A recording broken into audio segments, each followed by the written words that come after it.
साथ में उत्तराखंड गढ़वाल के भाई बहने हैं। मुझे याद है मेहर चंद भाई जी ने बहुत प्यार से निमंत्रण दिया था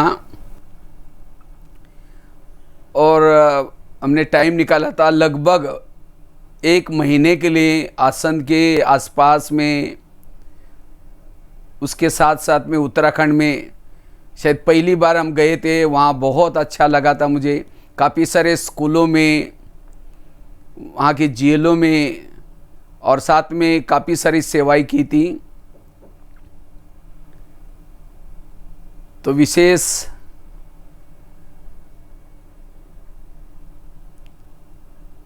अभी इस बार ये सोचा कि साधनों के द्वारा हम आपके पास पहुँचेंगे, इसीलिए इस साधन के द्वारा आपके पास पहुँच रहे हैं। आज बाबा ने आजकल बहुत अच्छे अच्छे साधन निकाले, तो इसीलिए साधन के द्वारा आपके पास पहुंच रहे हैं। तो खास उषा बहन जी, नीलिम बहन जी, मेहरचंद भाई, सबको बहुत बहुत धन्यवाद जो हमको खास याद किया।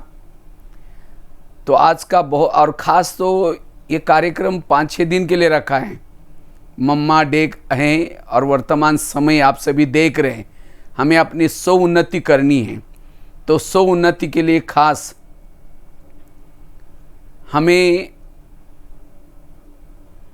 अपनी स्व उन्नति करनी है, इसलिए खास ये प्रोग्राम रखा हुआ है और बहुत अच्छे अच्छे टॉपिक्स हैं। बहनों ने बहुत मेहनत करके 5-6 टॉपिक बनाए हैं। तो विशेष आज का पहला दिन का टॉपिक है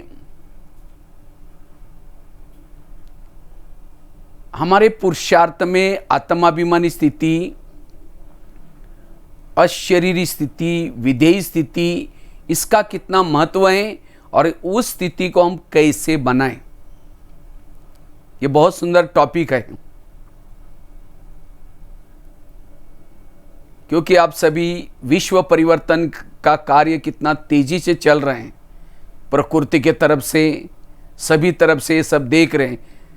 वैसे तो आज भी बाबा ने कहा कि बच्चे, तुम्हारा समय बहुत वैल्यूबल है, इसीलिए अपना एक एक समय, एक एक सेकंड स्व उन्नति के लिए लगाओ। तो विशेष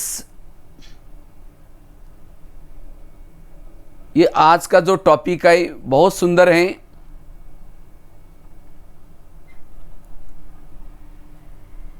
और विशेष अशरीरी स्थिति, आत्मिक स्थिति, ये हमारा ज्ञान का फाउंडेशन है। जितना हम आत्मिक स्थिति में रहते हैं, अशरीरी स्थिति में रहते हैं, उतना हम निरंतर परमात्मा से कनेक्ट रह सकते हैं। जितना आत्मिक स्थिति में, अशरीरी स्थिति में रहते हैं, उतना हम प्रभु मिलन कर सकते हैं।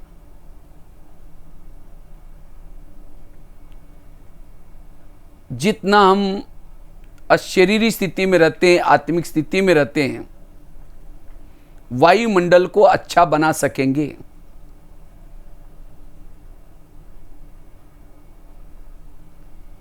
इसलिए वर्तमान समय इस स्थिति की मेहनत करने, बाबा कहता है यह पहला तुम्हारा सबक है, इस पहले सबक को पक्का करो। जितना हम ये आत्मिक मेहनत करते, आत्माभिमानी बनने की मेहनत करते हैं, हमारे अंदर दैवी गुण और दैवी संस्कृति आती है, हमारे अंदर एकाग्रता आती है।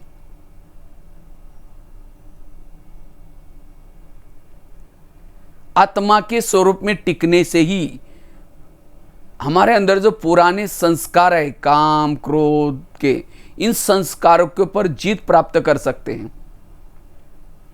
आत्मिक स्थिति ही परमात्मा से मिलने का असली साधन है।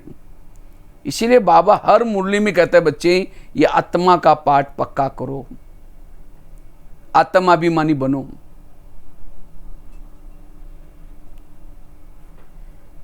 जितना हम ये आत्मा का पाठ पक्का करते हैं, विधेयी स्थिति में रहते हैं, उतना मन बुद्धि के ऊपर कंट्रोलिंग पावर और रूलिंग पावर आती है। आत्मा के स्वरूप में टिकने से ही वायुमंडल हम अच्छा बना सकेंगे। आत्मा के स्वरूप में टिकने से किसी के भी दोष हमें दिखाई नहीं पड़ेंगे। हमें दोष क्यों दिखते हैं? देह भान में आने से दोष दिखते हैं। जितना हम आत्मा के स्वरूप में टिके रहते हैं, उतना हमारे अंदर गुण और शक्ति आती है। कई कहते हैं मुझे सहन ही नहीं होता। सहन क्यों नहीं होता? क्योंकि आत्मिक स्थिति नहीं है। देह भान वालों को सहन नहीं होगा। जो आत्मिक स्वरूप में टिकता है, टिका रहता है, उसके इर्द गिर्द में गुण और शक्तियां होगी। इसीलिए बाबा कहते बच्चे ये पाठ पक्का करो। जितना हम आत्मा के स्वरूप में टिके रहते हैं, आत्मा का पाठ पक्का करते हैं, रात को सोए हैं, योग लगा रहेगा। रास्ते में चल रहे, योग लगा रहेगा। आत्मिक स्वरूप में रहने वाला एवर रेडी है। कभी भी अपने धाम में जाने के लिए तैयार है। वह संपन्न है और संपूर्ण बन सकता है।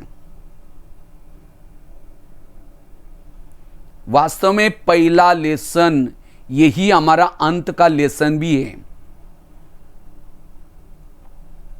जो हमारा पहला लेसन वही हमारा अंत का लेसन है।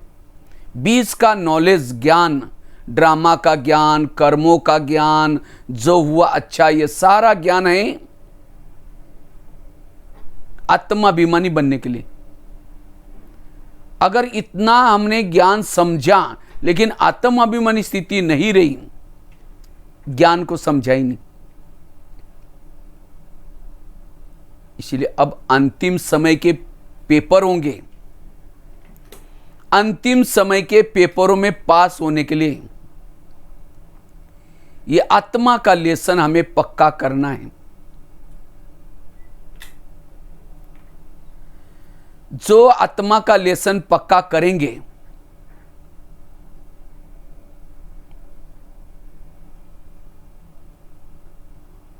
एक सेकंड का पेपर होगा अंत में, उस एक सेकंड के पेपर में पास होने के लिए ये आत्मा का लेसन हमें पक्का चाहिए। बहुत काल का। इसे हम विकारों से बच सकते हैं।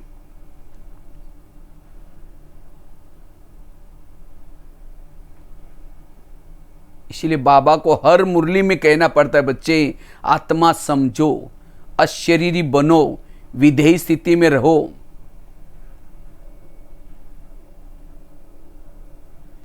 जितना आत्मिक स्वरूप में टिके रहते हैं,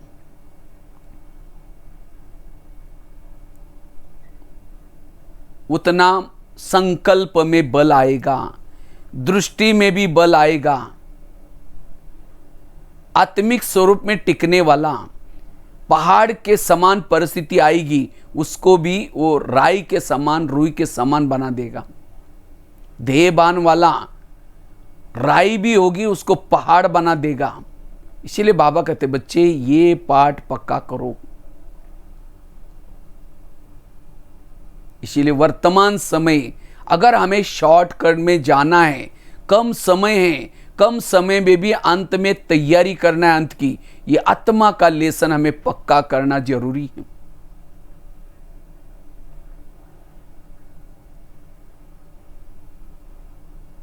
जब राम और रावण का युद्ध चलता है, राम रावण का एक सिर काटता है, फिर दूसरा काटता है, रावण नहीं मरता। विभीषण आकर के कहता है ये ऐसा नहीं मरेगा, उसके नाभि में तीर लगाओ। और जब नाभि में तीर लगा तो रावण मर गया। इसी तरह आज हम भी माया को मारने के लिए युद्ध कर रहे हैं। कोई 20 साल से, कोई 30 साल से, कोई 10 साल से, कोई 5 साल से। कभी काम का गला काटते हैं, कभी क्रोध का काटते हैं, वो दोबारा वो गले वापिस जुड़ जाते हैं, वो संस्कार दोबारा आते हैं। संस्कार नहीं खत्म हो रहे। क्यों?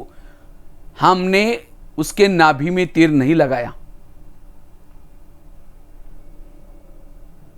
जब विभीषण आकर के राम के कान में कहता है कि उसके नाभि में तीर लगाओ, और तब मर गया। इसी तरह आज हम भी आपके कान में एक बात सुना रहे, जब तक देहभान खत्म नहीं होगा तब तक हमारे अंदर के पुराने संस्कार खत्म नहीं होंगे। इसीलिए बस इस लेसन को हमें पक्का करना है। देहभान विकारों का सरदार है।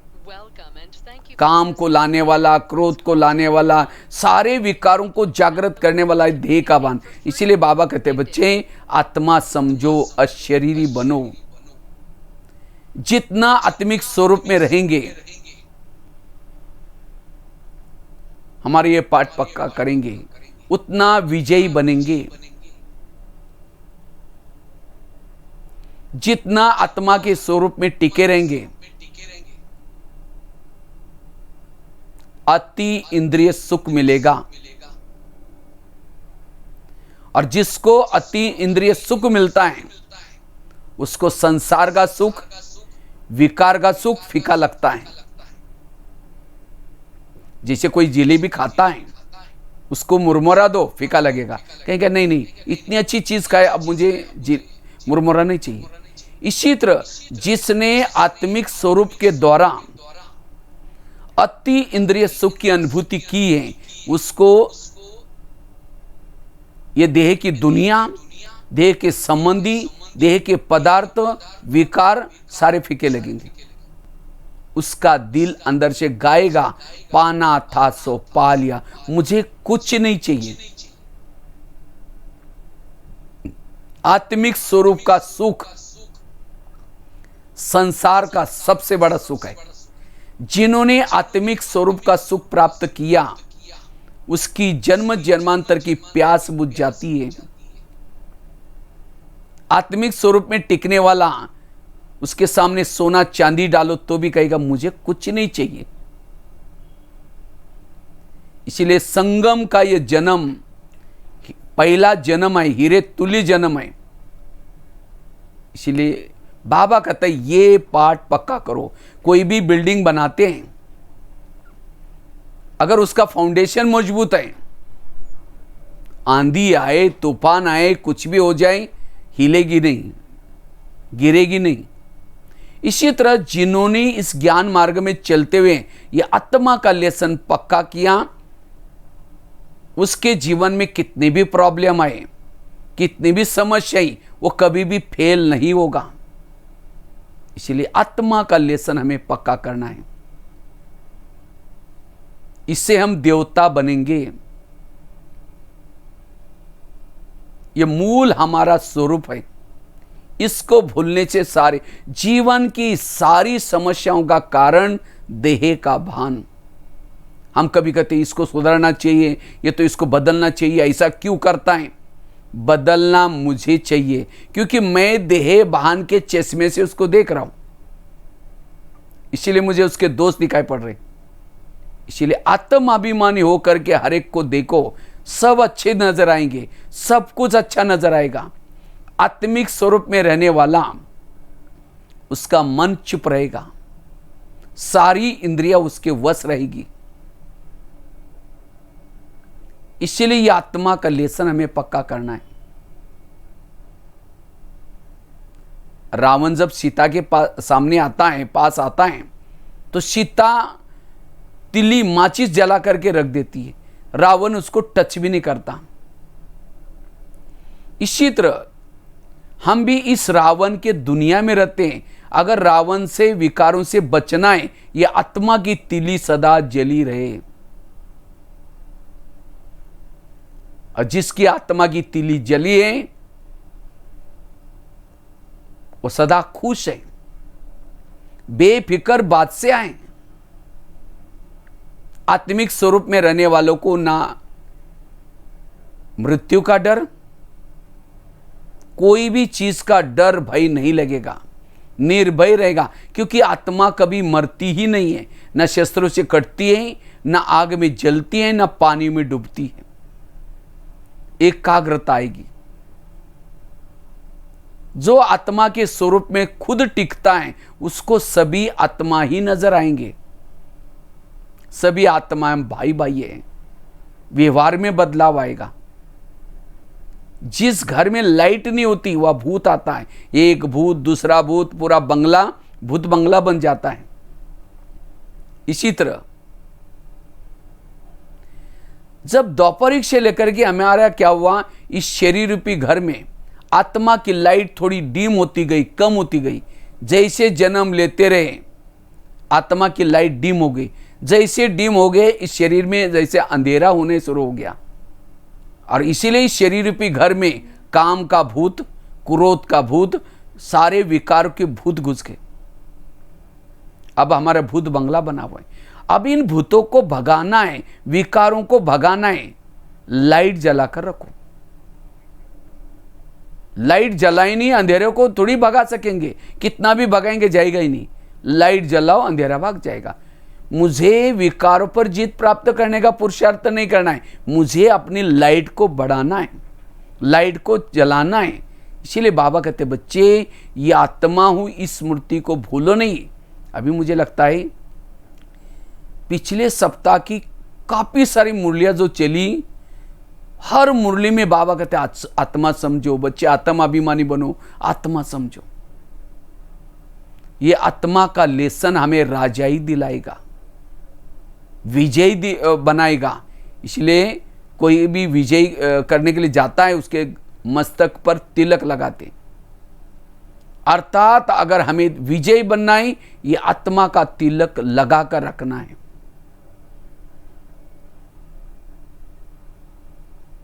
इसीलिए आत्माभिमानी बनने का पुरुषार्थ, आत्माभिमानी वाला ही योग युक्त रह सकता है, क्योंकि सारा दिन वो आत्माभिमानी होने के कारण उसकी बुद्धि परमात्मा से लगी है। इस संसार की कोई भी निगेटिव बातें वो देखेगा नहीं। आत्माभिमानी वाला निगेटिव परिस्थिति को पॉजिटिव में चेंज करता है, बुराई को भी अच्छाई में बदलता है। इसीलिए बाबा कहते बच्चे आत्मा समझो। हमारे दो लक्ष्य, एक है संगम का लक्ष्य, दूसरा है सत्युग का लक्ष्य। संगम का लक्ष्य है अशरीरी बनना, विधेयी बनना, बिंदुरूप बनना, बीजरूप बनना। जिसको ही बाबा के शब्द में बाबा कहते बाप समान बनो। जैसे बाबा हमारा निराकार है, हमें भी निराकारी स्वरूप में टिकना है। और जितना हम इस आत्मिक स्वरूप में रहते हैं, जैसे बाबा सबका प्यारा बना वैसे हम भी सबके प्यारे बन सकेंगे, क्योंकि आत्मिक स्वरूप में रहने वालों से गलतियां नहीं होगी।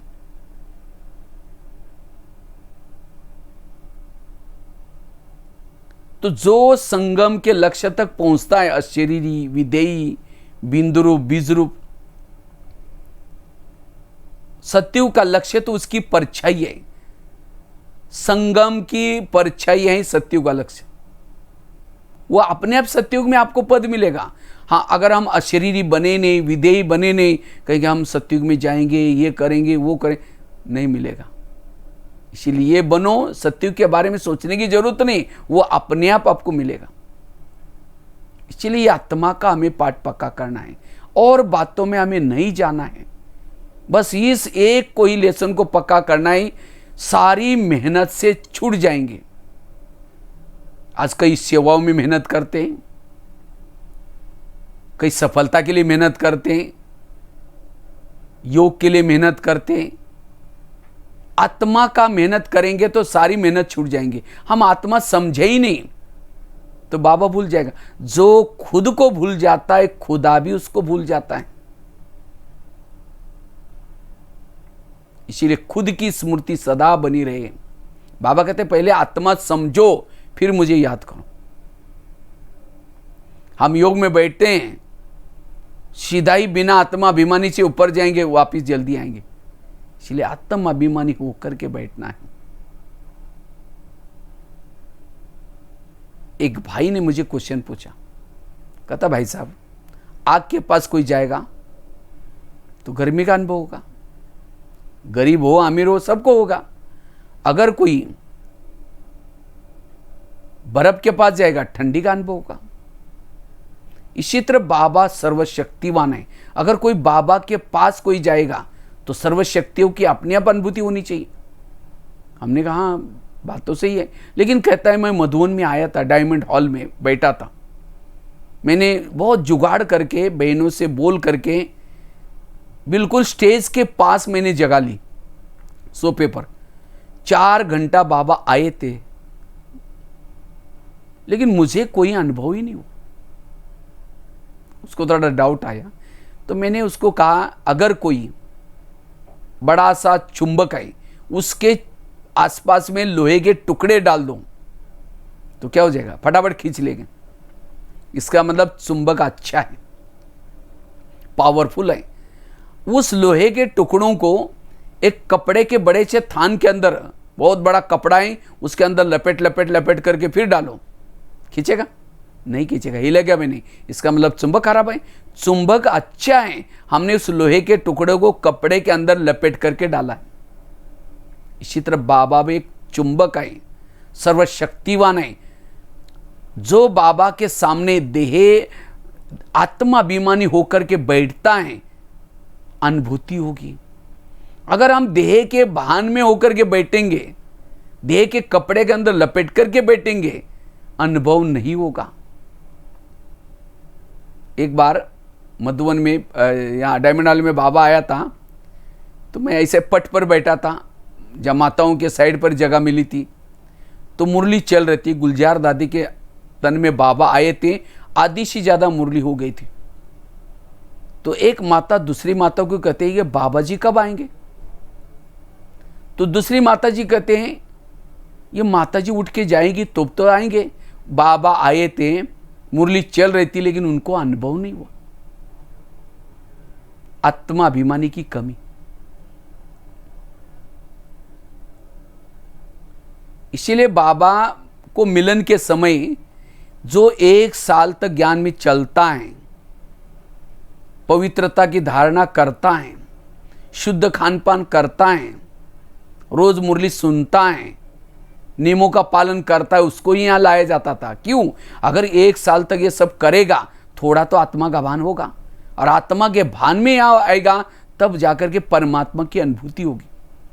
जैसे बल्ब जलाते हैं तो क्या करते हैं, दोनों तारों का कोटिंग ऊपर से निकालते हैं, तब जाकर के वो बल्ब जलता है, टच होता है। इसी तरह ये आत्मा का लेसन हमें पक्का करना है, तब जाकर के प्रभु मिलन होगा। और आजकल तो अव्यक्त मिलन है। अव्यक्त मिलन की वही अनुभूति कर सकता है जो आत्मिक स्वरूप में टिकता है।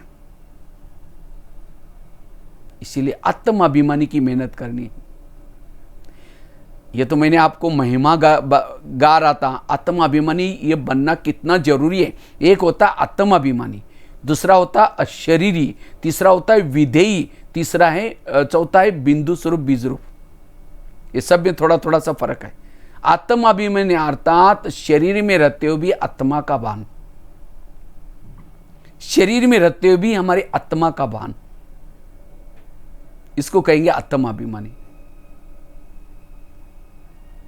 अशरीरी हमें शरीर का भान भी भूल जाए, विधेयी उससे भी ऊंचा स्वरूप, और बिंद्रूप बीजरूप वो तो एकदम सूर्य के समान स्थिति। कृष्ण अर्जुन को कहता है, ये अर्जुन ये पार्थ तुम सूर्य बनो, सूर्य। सूर्य अर्थात बिंदु स्वरूप बीजरूप की स्थिति।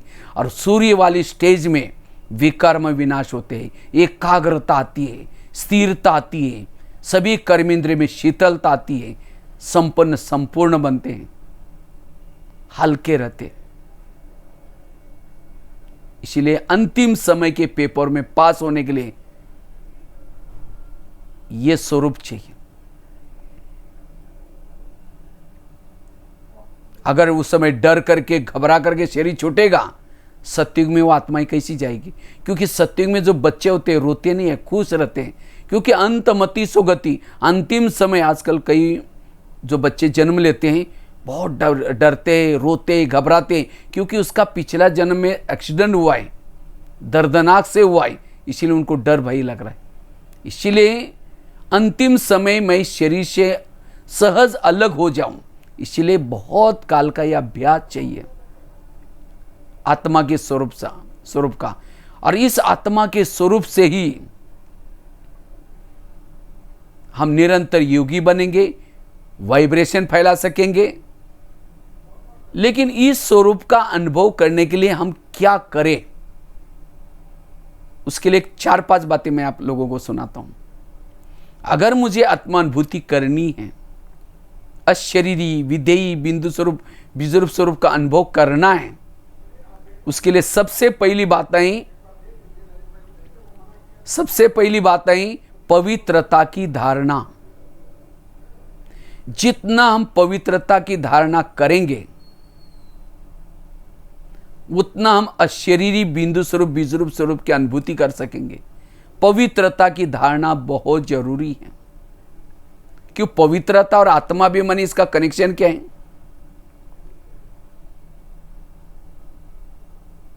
पहले जमाने में दिया आता था, दिया जब घरों में लाइट नहीं थी तो दिया जलाते थे, और दिए के अंदर केरोसिन होता है, माचिस लगाओ फ्लेम जलती है, उसे कारोबार करते थे। इसी तरह योगी भी एक दिया है, योगी के चारों तरफ से बैकग्राउंड बनाओ, दिया है, और इसके अंदर तेल है, पवित्रता। जैसे वो दिए के अंदर तेल नहीं है, माचिस लगाओ, दिया फ्लेम जलेगी नहीं। इसी तरह अगर योगी के पास पवित्रता ही नहीं है, ये आत्मा का फ्लेम जलेगी नहीं, आत्माभिमानी बनेगी नहीं। इसीलिए बाबा ने यहां आने वालों को सबको कहा है तुम्हें पवित्र जरूर रहना है। और जितना जिसकी पवित्रता ज्यादा है, उतना उसकी आत्मा का वोरा दूर दूर तक जाता है, उसकी आत्मा की लाइट दूर तक फैलेगी, वोरा। और जितना जिसका वोरा दूर जाता है, उतना उसकी सेवा होगी। विश्व का राजा बनना है, हमारा वोरा आत्मा की लाइट विश्व तक पहुंचती रहे। दादी प्रकाशमणि जी माउंट आबू रहती थी, उनका वोरा विश्व तक पहुंचता था, सभी को फील होता था दादी हमारी पालना कर रहे हैं। चेक करो मेरा वोरा कहां तक जाता है। एक होता है 0 बल्ब, एक होता है 40 वोल्ट का, उसके बाद होता है 60 वोल्ट का, 120 वोल्ट का मरकुरी। तो चेक करो मेरा बल्ब कौन सा क्वालिटी वाला अभी तक बना है, या वो दिवाली में लगाते हैं वो झगमग वाला बंद होता है, योग में बैठेंगे थोड़ा जल जाता है, सारा दिन बंद चालू बंद, ऐसा तो नहीं। वो इतना यूज नहीं आता, केवल शोकेस में रहता है। इसी तरह जितना एरिया तक आपका ओरा पहुंचता है, उतने एरिया के आप राजा बन सकेंगे। और वो उसका आधार है पवित्रता, मनसा वाचा कर्मणा। और केवल पवित्र रहने से नहीं चलेगा। जैसे दिए में तेल है लेकिन बीच में बाती नहीं है, वो तेल फ्लेम तक कैसे पहुंचेगा? इसी तरह हमें योग लगाना है, ध्यान सदा ऊपर परमात्मा में लगाना है। क्यों? जितना ध्यान ऊपर चलेगा, परमात्मा में चलेगा, हमारे शरीर में जो पवित्रता की ऊर्जा है आत्मा तक फ्लेम तक पहुंचेगी और उससे आत्माभिमानी स्थिति की रहेगी। इसको ही भक्ति मार्ग में कहते हैं ऊर्ध्वगामी। जिसका ध्यान ऊपर है उसकी ऊर्जा ऊपर चल रही। जिसका ध्यान इस संसार में के कुछ व्यक्ति की तरफ है, वस्तु की तरफ है, उसकी ऊर्जा नीचे चलेगी। इसको कहते हैं अधोगामी। देह का भान क्यों होता है? क्योंकि ध्यान यहां। इसलिए बाबा कहते हैं बच्चे तुम्हारी बुद्धि मेरे में लटके रहे। अगर बुद्धि वहां है ऊर्जा ऊपर चलेगी और इससे आत्माभिमानी बनेंगे। इसलिए आत्माभिमानी बनने के लिए, अशरीरी बनने के लिए पवित्रता की धारणा चाहिए। फ्लेम का भोजन है केरोसिन, आत्मा का भोजन है पवित्रता। जिस दिन इम्प्यूरिटी आती है, एकदम जैसे ऊपर से नीचे गिर गए। इसलिए बाबा कहते हैं ये माया आपके चारों तरफ से लगी है आपकी पवित्रता की गिफ्ट चोरी करने के लिए, उससे बच करके रहना। आजकल बहुत सारे साधन माया ने निकाले, लेकिन इस साधनों से बचना। आत्माभिमानी स्थिति, और इसलिए आत्माभिमानी स्थिति के लिए पवित्रता। दूसरी धारणा है, अगर मुझे आत्माभिमानी स्थिति, अशरीरी स्थिति, विधेय स्थिति का अनुभव करना है, 7 स्वरूपों का अभ्यास करना है। आत्मा के ओरिजिनल 7 गुण हैं, शांत स्वरूप, आनंद स्वरूप, शक्ति स्वरूप, प्रेम स्वरूप। जितना ये 7 स्वरूपों में स्थित रहेंगे, और मैंने ये कोई क्लास नहीं करा रहा हूं, हमने खुद जो किए हैं वो बातों को मैं आपके साथ शेयर कर रहा हूं। मैं जब शुरू में ज्ञान में आया था, तो मुझे आत्मा का लेसन पक्का करने के लिए बहुत मुश्किलात हो गई। तो बाबा कभी कहते थे, बच्चे सतो प्रधान बनो, तब आत्माभिमानी बनेंगे। तो सतो प्रधान माना 7 ओरिजिनल गुण। तो मैंने क्या किया अपने पुरुषार्थ में, सोमवार के दिन शांत स्वरूप, मंगलवार के दिन आनंद स्वरूप, बुधवार के दिन शक्ति स्वरूप, एक एक स्वरूप में को फिक्स किया और उसी दिन उस स्वरूप में टिकने की कोशिश करता था। और ये 7 गुणों को बढ़ाया, आत्माभिमानी बनना थोड़ा इजी हो गया। ये 7 गुणों की कमी, यही देहभान है। 18 जनवरी आती है, हम क्या करते हैं, साइलेंस में रहते हैं, थोड़ा साइलेंस में। तो उसी समय हमारी आत्माभिमानी स्थिति जागृत होती है। क्यों? एक गुण में भी आप अनुभव किया तो भी आत्माभिमानी बने। ये 7 गुणों को जितना बढ़ाएंगे सारा दिन में, दिनचर्या में, आप हर दिन आत्माभिमानी बन सकते। तीसरी बात है, अगर आत्माभिमानी बनना है, अशरीरी बनना है, उसके लिए निरहंकारी होकर के रहना है। जितना निरहंकारी उतना निराकारी। क्योंकि जिसको अभिमान आता है, फीलिंग होती है, उसके संकल्प बहुत तेजी से चलते। अरे मुझे पूछा ही नहीं, मेरे को बिना पूछे किया, मैंने इतना सहयोग किया, मैंने ये किया, मैंने ये किया, मैं भी एक प्रकार की पूछ है। और जिसको ज्ञान में चलने के बाद जिसने मैंपन नहीं छोड़ा, ये वो सब त्रेता युग में आएंगे। क्योंकि सतयुग में जो गोप गोपिकाएं किसी को भी पूछ नहीं है, क्यों? वो निरहंकारी थे। और जो राम के साथ जो भगत है सारे, सबको पीछे से पूछ है, अभिमान। इसलिए मुझे निरहंकारी होकर के रहना है। निरहंकारी वाला ही निराकारी बन सकता है। जैसा ज्ञान में चलेंगे, जैसा सेवा करेंगे, जैसे आगे बढ़ेंगे, यह अभिमान बढ़ता ही जाता है। बाकी विकार तो पता चलेंगे, लेकिन अभिमान पता नहीं चलता। इसीलिए हमारे एक स्वर्ग में जाने वाला चित्र है, लास्ट का प्रदर्शन एक आंक वाला चित्र, उसमें स्वर्ग में जाने के लिए कुछ प्रावधान बताएं। पहला है काम वाला, दूसरा है क्रोध वाला, तीसरा है ये। तो सबसे लास्ट वाला कौन सा है? अहंकार।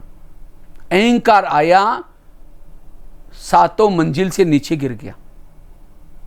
इसीलिए ब्रह्मा बाबा ने शरीर छोड़ने से पहले 3 बातें बताई। बच्चे, निराकारी बनो, निर्विकारी बनो, निरहंकारी बनो। तो मेरे अंदर अभिमान है, उसकी निशानी क्या है? अभिमान वालों को अपमान की फीलिंग होती है। मुझे लगता है कल या परसों की मुरली में था, बच्चे मान अपमान निंदा स्तुति में भी समान रहो, सहन करो, तुम्हारे सुख के दिन आए कि आए। ये बाबा को क्यों कहना पड़ता है? क्योंकि इससे बिना सोल कॉन्शियस नहीं बनेंगे। अभिमान वालों को सहन नहीं होगा। इसलिए से निरहंकारी बनना है। वास्तव में हम जब ज्ञान में आते हैं तो हमारा भाग्य बनाने के लिए बाबा क्या करता है, हमारे अंदर बहुत सारी विशेषता, बहुत सारी कलाई भर देता है। वास्तव में कला विशेषता हमारी नहीं होती, लेकिन ये बाबा ने भाग्य बनाने के लिए दी होती है। लेकिन कई बार उस कलाओं का, विशेषता का जब कोई वर्णन करता है, अरे भाई तुमने तो बहुत अच्छा भाषण किया, तुमने तो बहुत अच्छा किया, तब जाकर के हमें लगता हाँ मैंने बहुत अच्छा किया, अभिमान आता है। जैसे कठपुतली डांस करती है, कठपुतली के पर्दे के पीछे कोई बैठता है और कठपुतली को नचाता है, लेकिन देखने वालों को वो पीछे वाला व्यक्ति दिखाई नहीं पड़ता, पर्दे के पीछे वाला महीन धागे बांध करके उसको नचाते। इसी तरह हम भी कठपुतली हैं, ऊपर परमधाम में बाबा बैठा है और वहां से हमारे से कार्य करा रहे। इसीलिए कोई भी कार्य किया, वाह वाह हो गई, प्रभु को अर्पण कर दो, बाबा आपने कराया, बाबा आपने। मैं खुद मेरे जीवन का अनुभव आपको सुनाता हूँ। वैसे तो मैं महाराष्ट्र में एक छोटे से गांव में जन्म हुआ, 11 साल स्कूल में गया था। 11 साल के बाद स्कूल में गया तो टीचर ने पहले दिन 5वीं कक्षा में बिठाया।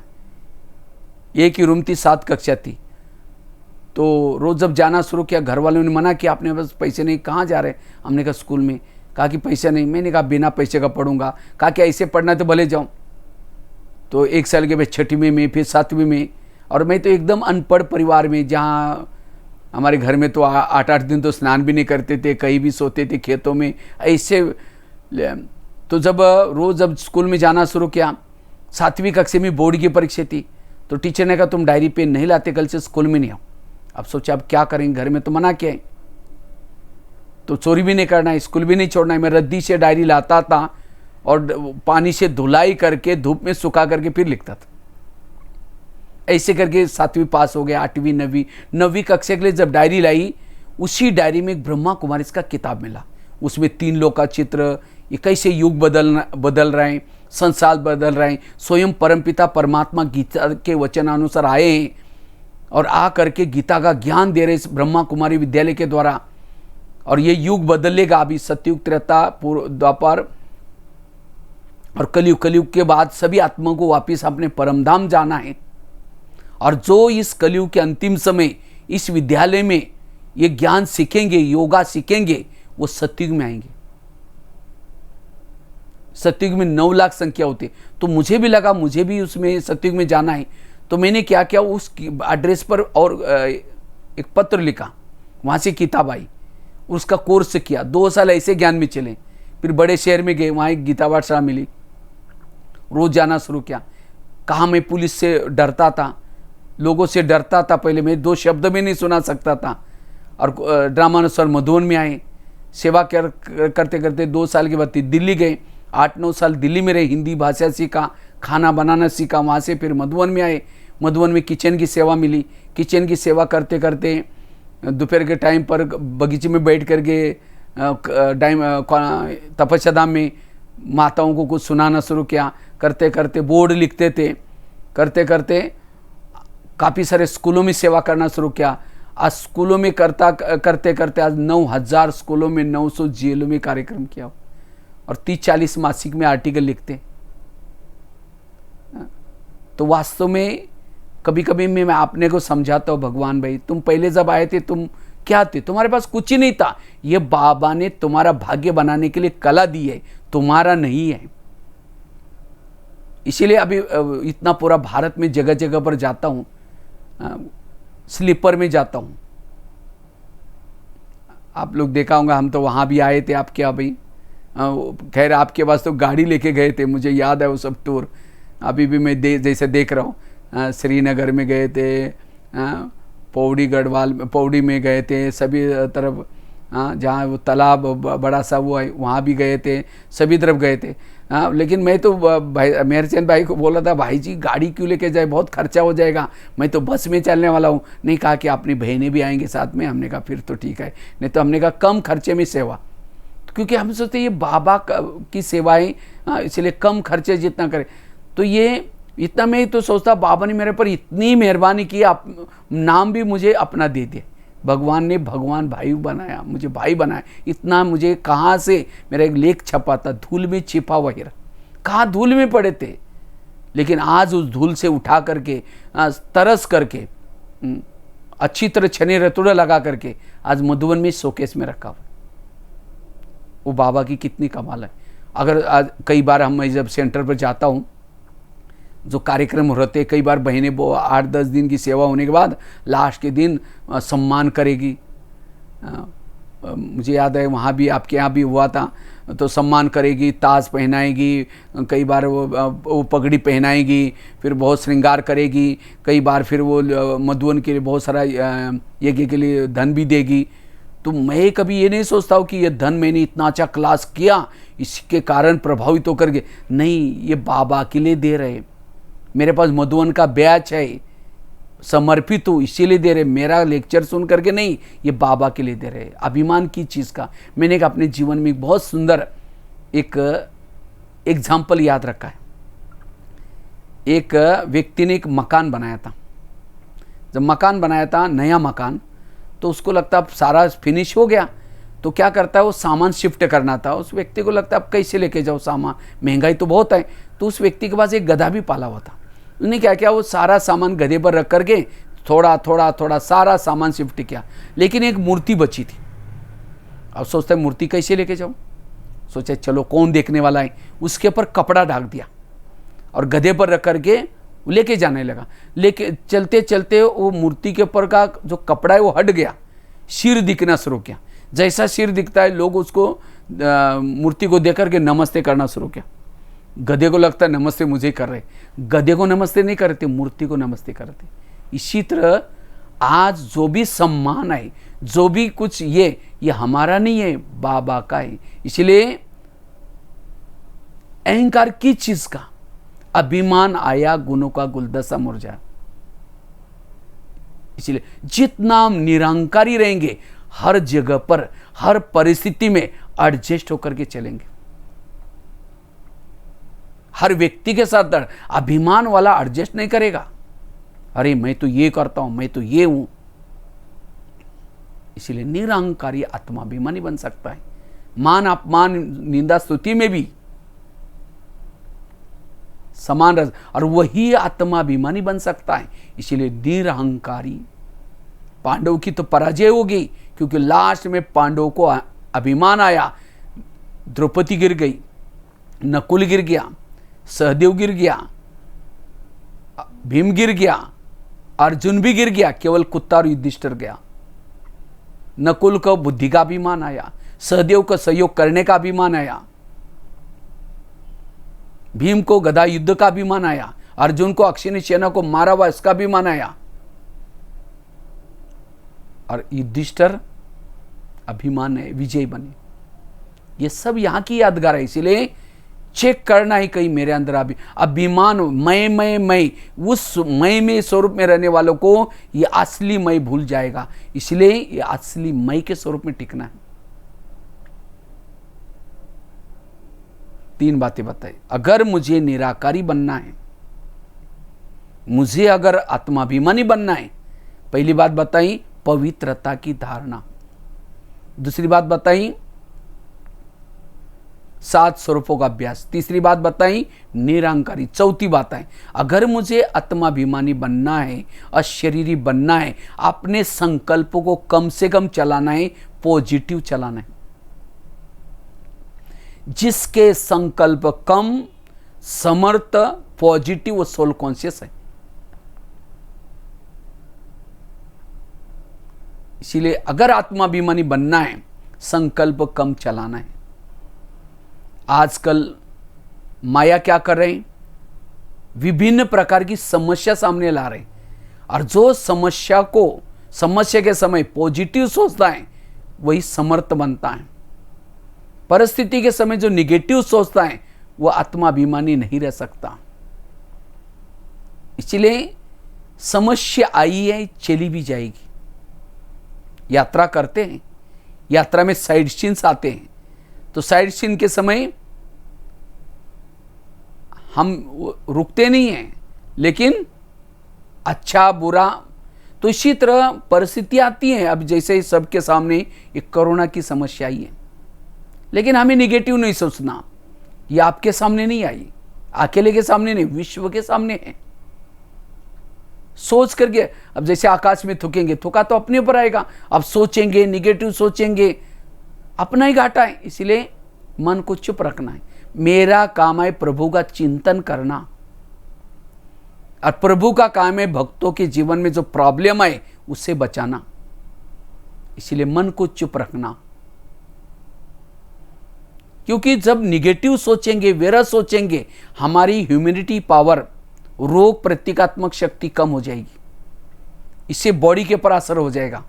इसलिए हमारे प्रधानमंत्री जी ने मंत्र पक्का कराया, हमारे लिए जान अच्छी है तो हमारे लिए जहान है, हमारे हेल्थ अच्छी है तो हमारे लिए दुनिया है।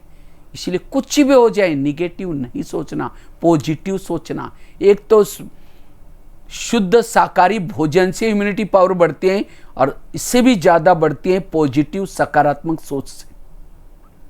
इसलिए पॉजिटिव रहना, इसके लिए बाबा ने ड्रामा का ज्ञान जो हुआ अच्छा, ये सारा ज्ञान ये किसी लिए दिया है, ताकि मन मेरा चुप रहे। No question, no correction, no quotation, no opposition.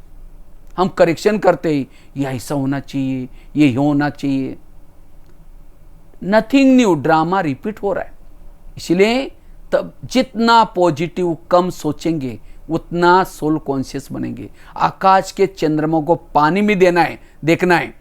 आकाश के चंद्रमा को पानी में देखना है, पानी स्थिर चाहिए। परम धाम के परमात्मा को मन में देखना है, मन स्थिर चाहिए। जिसको ये बाबा कहते बच्चे अंतर्मुखी बनो, मौन रखो, मुख का नहीं, मन का भी मौन। जो कुछ आंखों से देखते हैं, ये सब देखने के बाद भी मन साइलेंस में, उतनी सोल कॉन्शियस स्थिति बनेगी, लाइट माइंड की स्थिति बनेगी। और जितना जिसके संकल्प कम चलते हैं, संकल्प में सिद्धियां प्राप्त होती है। सत्युग का पूरा कारोबार संकल्प से चलते हैं, संकल्प से सारा कल्प चलता है।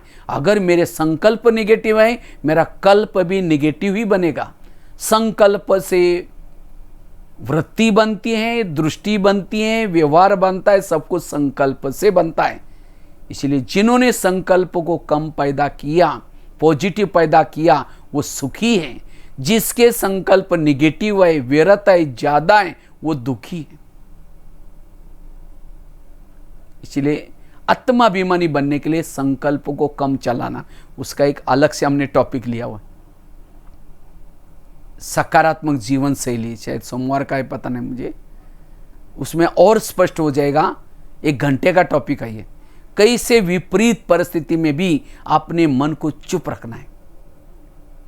सकारात्मक जीवन शैली कहने का मतलब सोल कॉन्शियस बनने के लिए पॉजिटिव सोच जरूरी है, सकारात्मक सोच जरूरी है। 4 बातें बताई। 5वीं बात है, जितना समर्थ सोचेंगे, सोमानु में रहेंगे, सोमान में रहने से सोल कॉन्शियस बनेंगे। सोमान से आंतरिक शक्तियां जागृत होती हैं। इसीलिए सोमानों का अभ्यास, बाबा ने तो बहुत सारे सोमान दिए। मैं शिव शक्ति हूं, मैं कल्प की विजयी आत्मा हूं, मैं पूर्वज आत्मा हूं, मैं भक्तों की इष्ट हूं। सोमान में रहने से मन बुद्धि को एक ठिकाना मिलता है। अगर मन बुद्धि को ठिकाना नहीं देंगे, मन बुद्धि भटकेगी। बाबा कहता है मन एक जिन्स है, उसको सोमान दो, चढ़ो उतरो, अभ्यास करो इसका। अगर इस जिन को काम नहीं देंगे, व्यर्थ सोचेगा, खा लेगा आपको। खाली मन शैतान का घर। इसलिए सोमान, हमें रोज कोई ना कोई सोमानों के अभ्यास करना है। और हर विकारों के सोमान अलग अलग है। हर बीमारी की दवाई अलग अलग होती है, टैबलेट्स। इसी तरह हर विकारों के सोमान अलग है। जितना सोमान में रहेंगे, सोल कॉन्शियस बनेंगे। इसलिए हमें रोज सोमानों के अभ्यास करनी है। 6ठी बात, अगर मुझे सोल कॉन्शियस आत्माभिमानी अशरीरी बनना है, सबसे इंपॉर्टेंट पॉइंट है ये, योग अभ्यास, यथार्थ योग करना। जो यथार्थ योग करता है वही अशरीरी विधेयी बनता है। योग करना अर्थात आत्मा की बैटरी को चार्ज करना। जितना बैटरी को चार्ज करेंगे सोल कॉन्शियस बनेंगे। इसीलिए हमें रोज अमृत वेले का योग, क्लास के पहले का योग, नुमा शाम का योग, ये योग जितना करेंगे उतनी आत्माभिमानी स्थिति बनेगी। लेकिन केवल योग में केवल बैठना पर्याप्त नहीं, लेकिन बैठ करके चेक करो बुद्धि का है, मन का है। नहीं तो भक्ति मार्ग में माला जप रहे राम राम राम राम, देखना भाई बिल्ली दूधना राम राम राम। इसी तरह यहां बैठे ही बाबा के रूम में या बाबा के फोटो के सामने, लेकिन ध्यान कहीं और भटक रहा है, क्योंकि हमारे योग का आधार है बुद्धि, जिसको ही दूसरे शब्द में कहते हैं ध्यान। हमारी आत्मा कोई बॉडी से निकल करके परमात्मा को मिलने के लिए नहीं जाती। आत्मा एक बार इस सतयुग में आई, पूरा युग का, चारों युगों का पूरा पाठ कर बजा करके वापिस जाती।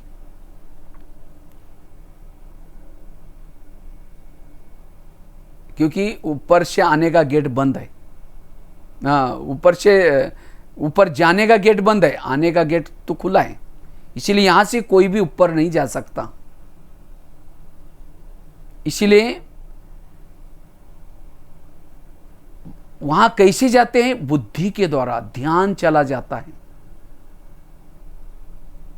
जितना ध्यान वहां जाएगा, मन भी जाएगा, ध्यान के पीछे मन अपने आप, जितना ध्यान और मन जाता है। जैसे मोबाइल को चार्जिंग करते हैं, उस समय प्लग में कोई बैटरी नहीं जाती, तारे जाती है। जो मोबाइल के साथ कनेक्टेड दो तारे, वो जाकर के प्लग को टच करती है, उससे वो ऊर्जा आती है और उससे बैटरी चार्ज हो। इसी तरह जब हम योग में बैठते हैं, हमारी बुद्धि जाती है। लेकिन कौन सी बुद्धि जाएगी? जिसकी बुद्धि क्लीन है, क्लियर है, सारा दिन निगेटिव सोचा, विरस सोचा, निगेटिव संकल्प किए, ऐसी बुद्धि के सामने परमधाम का, परमात्मा का विजन नहीं आएगा। मन भारी है, नहीं जाएगा। इसलिए अगर हमें योग की अनुभूति करनी है, अशरीरी की अनुभूति करनी है, इसीलिए सारा दिन बुद्धि की और मन की संभाल रखनी। ये ज्ञान जो है टोटल मुरली है, बुद्धि और मन की संभाल करने के लिए है। और जिन्होंने बुद्धि और मन की संभाल की, उनका मेडिटेशन अच्छा होगा, बैटरी चार्ज होगी। वो सारा दिन, वो आधा पौन घंटे का योग सारा दिन उसको वो सोल कॉन्शियस की अनुभूति कराएगा।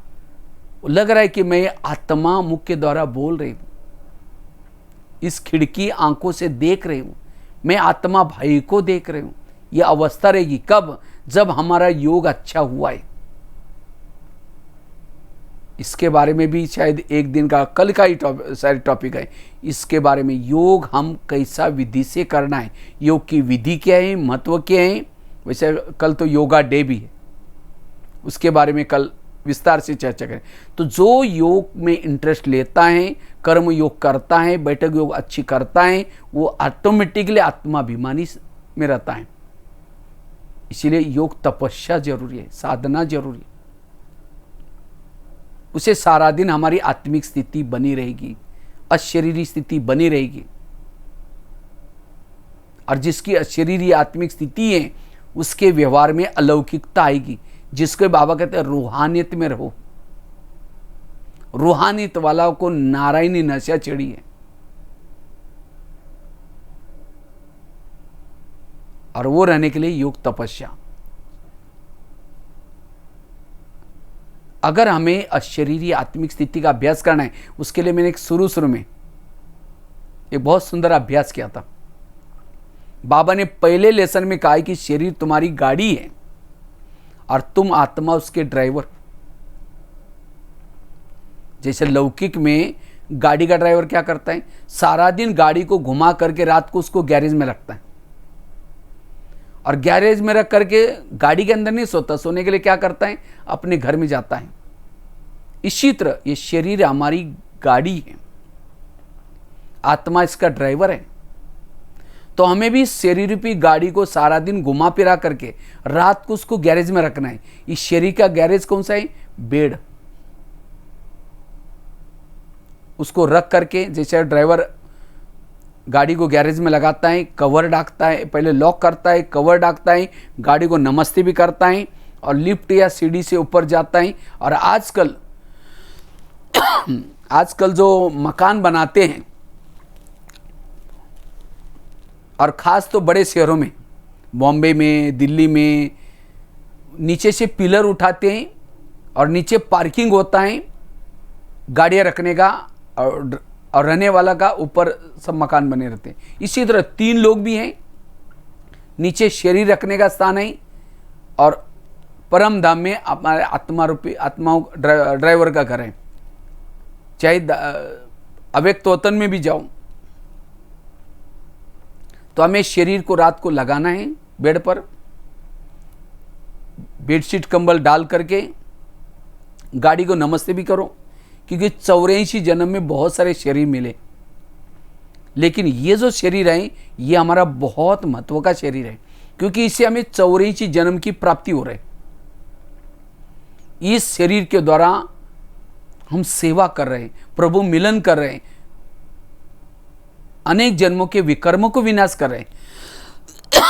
इसीलिए इसको नमस्ते करना है। और फिर क्या करना है, मन बुद्धि से क्या करो, मैं आत्मा रूपी ड्राइवर मन बुद्धि से अपने अव्यक्त वतन में जा रहा हूं। वह बाबा को जाकर समाचार सुना करके बाबा के पास बुद्धि और मन से वही सो जाओ। जब हम कॉन्शियस से वहां सोएंगे, सवेरे उठते ही हमें कौन याद आएगा, बाबा याद आएगा, गुड मॉर्निंग करके।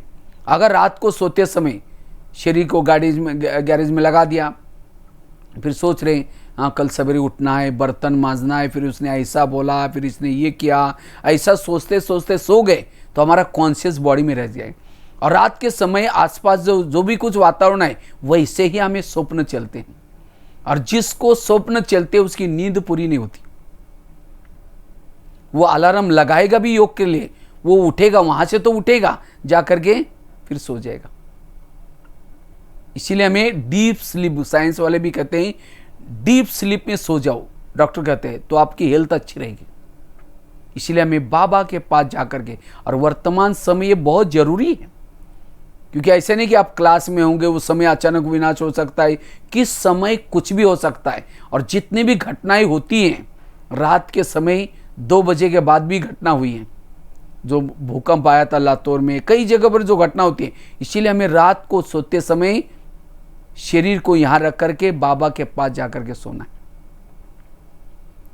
अंतमति सुगति, अंतिम समय भगवान याद आएगा, बाबा याद आएगा, तो हमारी गति भी अच्छी होगी। इसलिए फिर अमृत वाला अच्छी होगी, फिर बाबा से मिलन करके बाय बाय बाबा मैं जा रहा हूं, बुद्धि से फिर वापिस इस शरीर में। तो सारा दिन लगेगा मैं ऊपर से आया हूं, मैं ऊपर से आया हूं, शरीर मेरी गाड़ी। अगर इस गाड़ी का भी एग्जाम्पल का पाठ पक्का करेंगे, आत्माभिमानी बनना बहुत सरल होगा। और जैसे कोई गाड़ी, समझो यहाँ से सीधा कोई हरियाणा आसन तक नहीं आएगा, समझिए यहाँ से कोई गाड़ी लेके आ रहे हैं, तो क्या करेंगे, अगर उस ड्राइवर का घर कोई रास्ते में, तो घर के सामने रुकेगा, थोड़ा चाय पानी पिएगा, रिफ्रेश होकर के फिर चलेगा। अगर घर भी नहीं है तो कम से कम होटल तो होते हैं, होटल भी नहीं है तो कोई ढाबा तो होता है। नहीं तो पीछे बैठने वाले पैसेंजर कहेंगे अरे खुद तो खाता नहीं, दूसरों को ये करता नहीं, वो तंग हो जाएंगे। इसी तरह हमें भी शरीर में आने के बाद दिन भर में क्या करना है, मन बुद्धि से सारा दिन कर्मों में बिजी नहीं रहना, बीच में अपने शरीर की गाड़ी को रोको और जा करके ऊपर अपने घर में बाबा से मिल करके आओ, अव्यक्त वतन में जाओ, 2 मिनट बाबा की दृष्टि लेके आओ, या परम धाम में जाओ 1 सेकंड में। अगर ये भी याद नहीं आया तो कम से कम होटल में तो, होटल अर्थात मधुवन के वातावरण में तो आओ। 2 मिनट आप अपने घर में हैं, कार्य करें तो रुक करके मधुवन के 4 धाम की चक्कर लगा के जाओ। बाबा के रूम में आओ, शांति स्तंभ पर जाओ, झोपड़ी में जाओ, हिस्ट्री हॉल में जाओ। वो तो देखा हुआ है ना। उससे भी आपकी जो थॉट्स क्रियाएं वो स्टॉप हो जाएगी, चेंज हो जाएगी। अच्छा वो भी नहीं आता, याद आता तो कम से कम ढाबा तो आई, सेंटर, हाँ? कम से कम सेंटर के बाबा के रूम को तो याद करो। 2 मिनट बाबा के रूम को याद करके उससे भी थोड़ी सी ताकत है। लेकिन असली भोजन, अच्छा भोजन मिलता है घर में ही, लेकिन मजबूरी से। तो ये भी अगर अभ्यास करेंगे, और जैसे किसी को देखते हैं, जैसे ट्रक वाला क्रॉस हो रहा है तो क्या करता है, दूसरा ट्रक वाला पहचान वाला है ड्राइवर, तो खिड़की से देखते उसे बात करता है।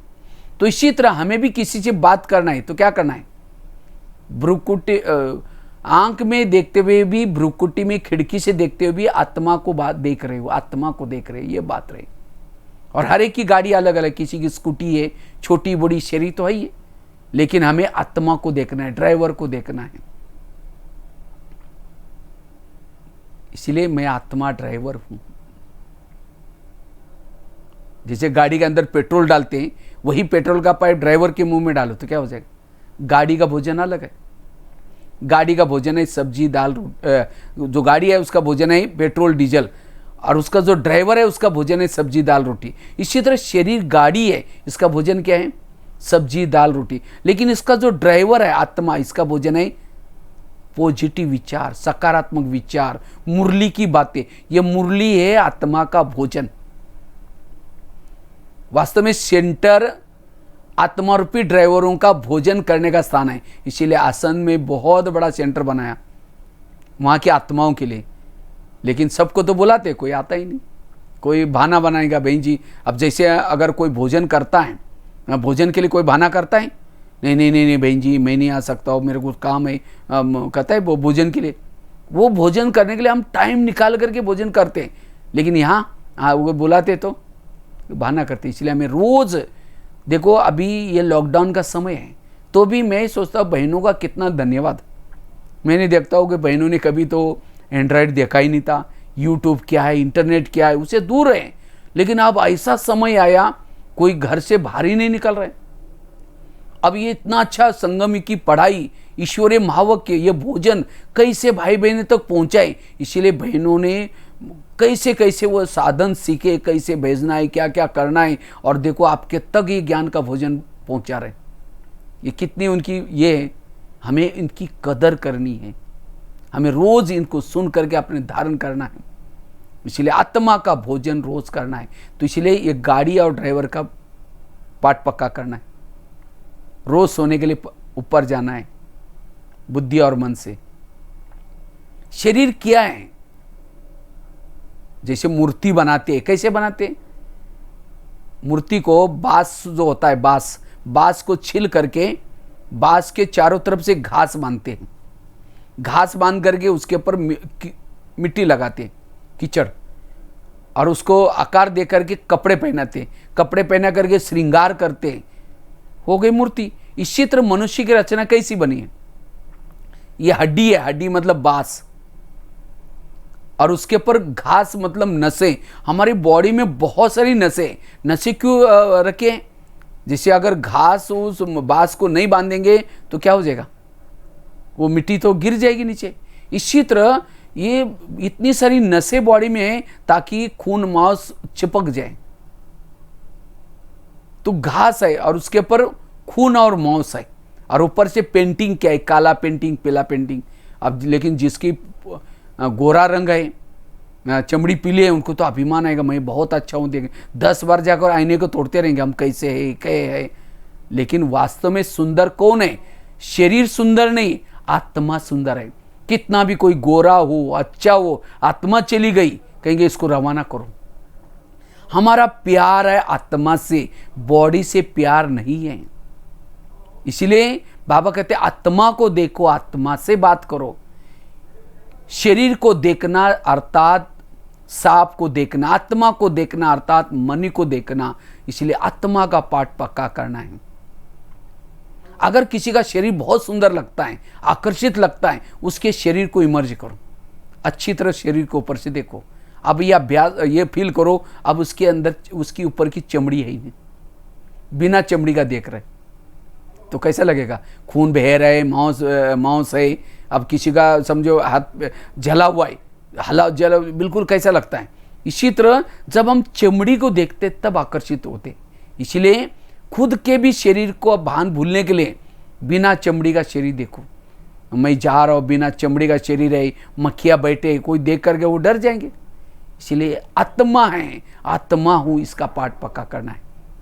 शरीर क्या है? जैसे कोई सोने का डब्बा लिया, सोने के डब्बे के अंदर कुछ लैट्रिन डाल दिया, खांसी करने के बाद जो कप निकलता वो ढेर डाल दिया और डब्बे को आपके हाथ में दिया कि ले लो, इसको प्यार करके। नहीं नहीं नहीं, कहीं कितना लैट्रिन भरा हुआ, कप भरा हुआ है, इसके अंदर हड्डी मांस भरे, मुझे नहीं चाहिए, वो उसको कहेंगे इसको फेंको जल्दी। इसी तरह शरीर है ही क्या?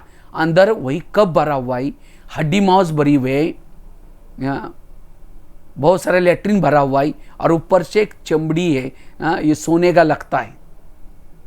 इसीलिए बाबा कहते बच्चे आत्मा है, इसीलिए हम आपस में मिलते, आपस में बैठते। इसीलिए जो महत्व की चीज़ है, हीरा है, उसको देखना है। इसीलिए जितना आत्मा को देखेंगे नष्ट मोहा बनेंगे, स्मृति लब्धा बनेंगे। आत्माभिमानी स्थिति से ही हमें परमधाम घर याद आएगा।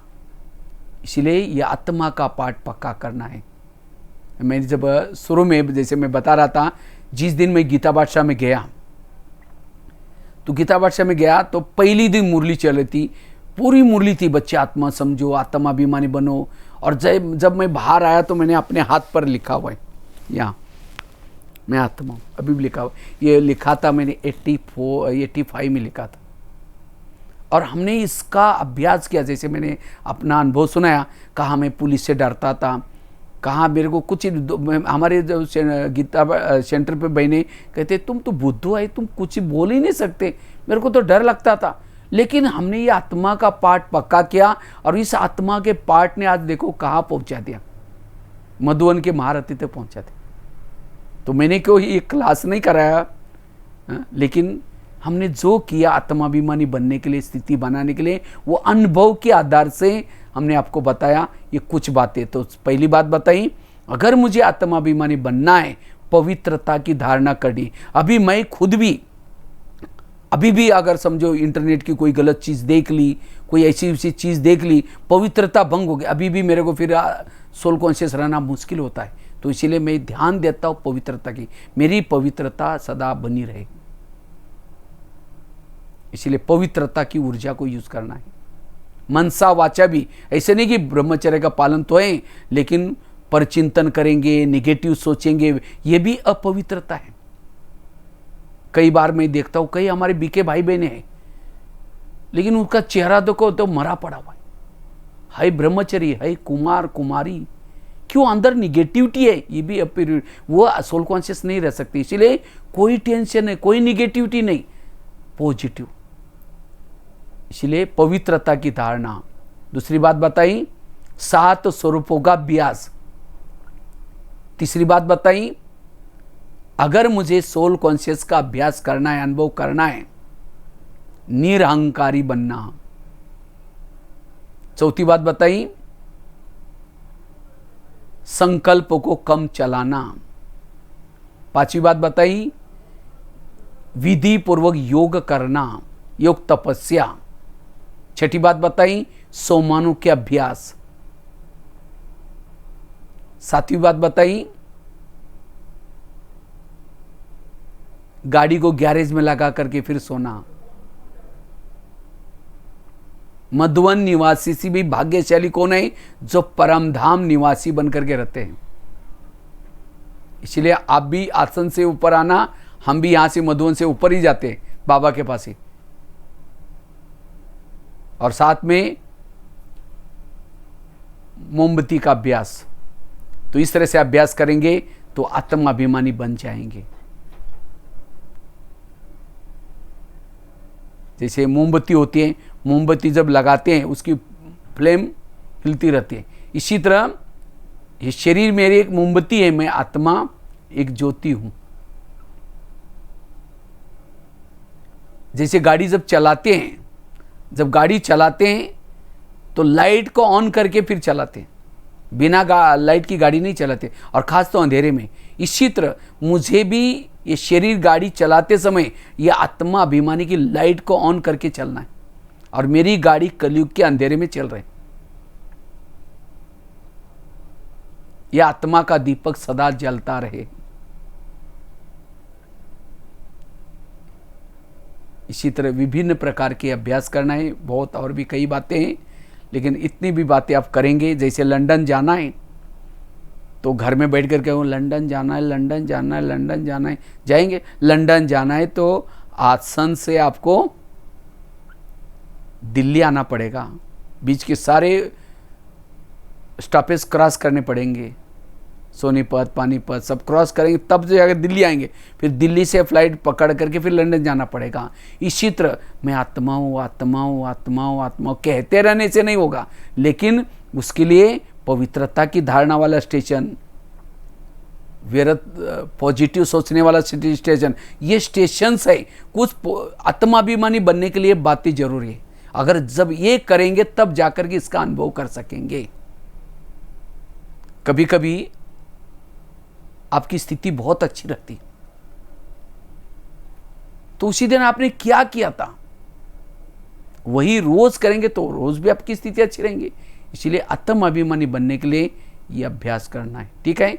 बाकी हम 2 मिनट कमेंट्री से योग करके फिर पूरा करेंगे। बाकी तो मेहरचंद भाई को, उषा बहन को और सभी उत्तराखंड वालों को, देखो आप तो बहुत भाग्यशाली हैं, केदारनाथ आपके पास ही है।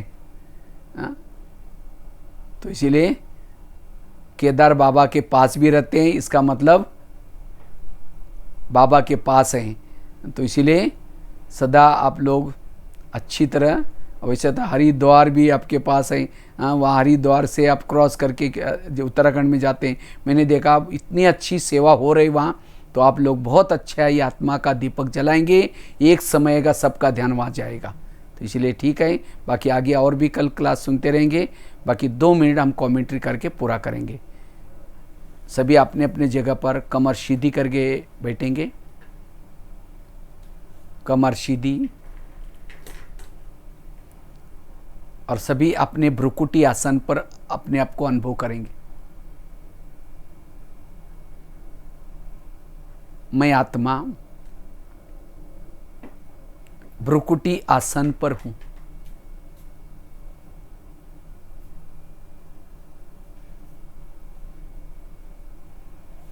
मैं आत्मा बहुत ही भाग्यशाली हूं। मैं परमधाम से, मूल वतन से इस सृष्टि पर आकर के 84 की यात्रा पूरी की है।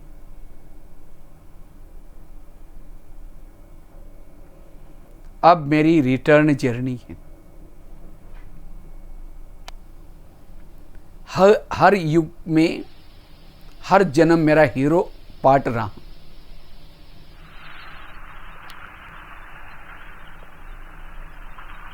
अब मुझे वापिस जाना है। शिव बाबा ने मेरे पर बहुत सारा उपकार किया। ज्ञान का डमरू बजा बजा करके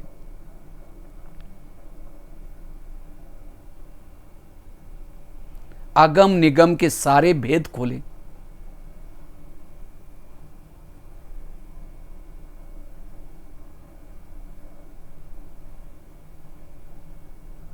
अब मुझे आत्मा को वापिस अपने धाम में जाना है। अब मैं बुद्धि के द्वारा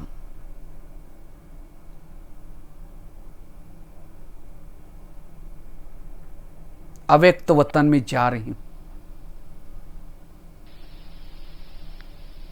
बुद्धि रूपी नेत्र के द्वारा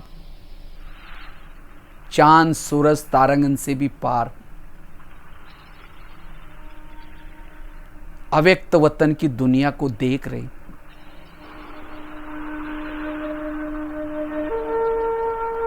हजार चंद्रमा की तरह शीतल वो लाइट माइट की दुनिया, जिसमें फरिश्तों का राजा ब्रह्मा बाबा,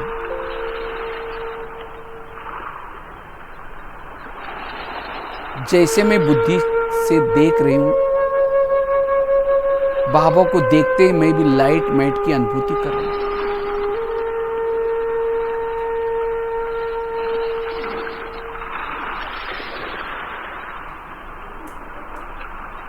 बाबा से दृष्टि ले रही हूं।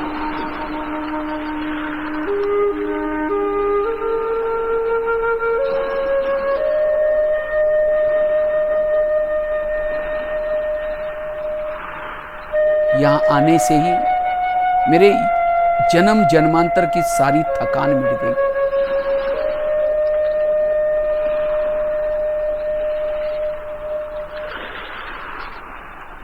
अब मैं बाबा से नयन मुलाकात करके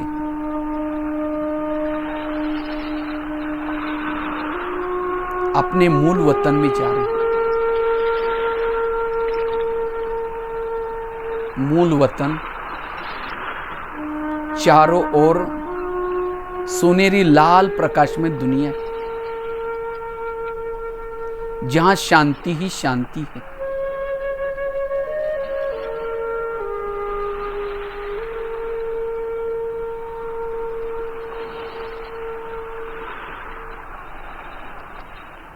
जैसे मैं बुद्धि से वो देख रही हूं मूल वतन को, सर्वशक्तिवान को देख रही हूं, बाबा को। जिस बाबा को देखने के लिए युगों से मेरी आंखें तरस रही थी,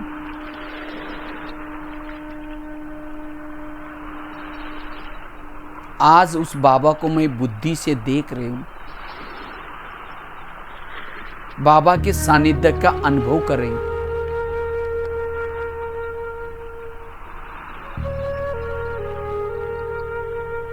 वो मीठे बाबा, आपने मुझे क्या से क्या बनाया।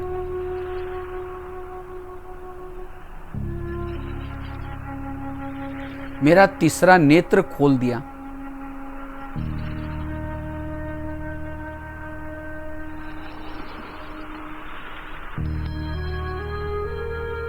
मैं आपको कभी भी नहीं भूल सकती।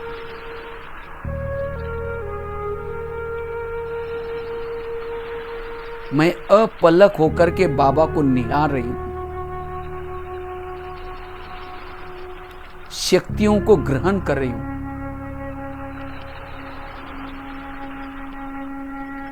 मेरे बुद्धि का तीसरा नेत्र क्लियर होता जा रहा है। आत्मा में शक्तियां ग्रहण होती जा रही। मेरी सारी निगेटिव एनर्जी समाप्त होती जा रही।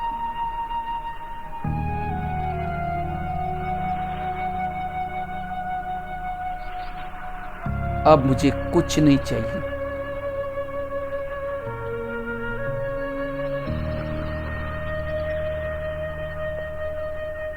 बाबा को देखा,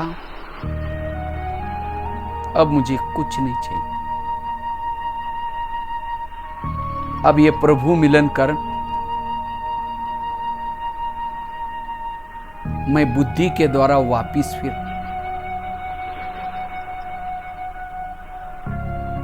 चार्ज होकर के अपने भौतिक शरीर में आती हूं। अब मेरी आत्मा चार्ज हो गई। मेरे शरीर के अंग अंग से शक्तियां फैलती जा रही।